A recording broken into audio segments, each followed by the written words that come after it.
Una notizia bomba è arrivata questa sera a Napoli, e i tifosi del Napoli sono già in fermento. Siamo tornati con un altro elettrizzante aggiornamento sul nostro amato club. Come sempre, il nostro impegno è quello di portarvi le informazioni più recenti e d'impatto da dietro le quinte.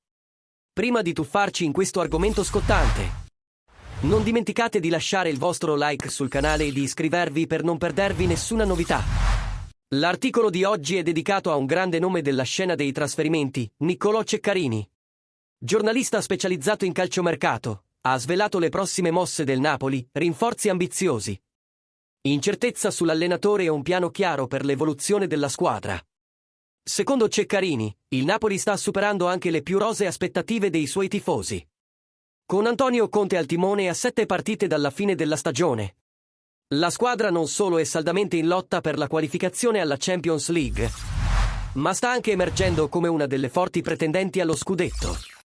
Ma se vuole competere davvero in Italia e in Europa, il club ha bisogno di rafforzarsi. Uno degli obiettivi principali è Davide Frattesi, che porterebbe forza e qualità al centrocampo.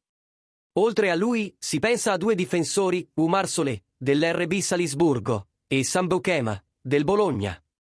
Entrambi considerati tasselli importanti per rafforzare la retroguardia partenopea.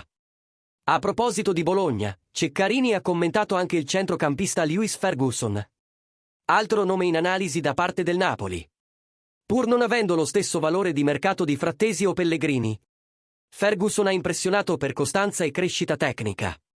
Tuttavia, non sarà facile ingaggiarlo. Il Bologna è ambizioso, vuole mantenere la sua rosa e potrebbe anche offrire un posto in Champions League, il che rende la trattativa ancora più complicata.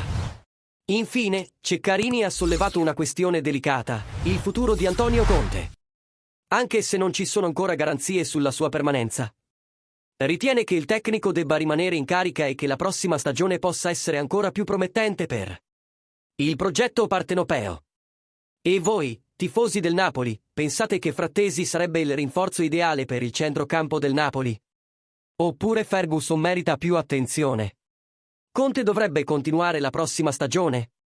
Lasciate le vostre opinioni nei commenti, perché il mercato è appena iniziato e il futuro del Napoli è in gioco.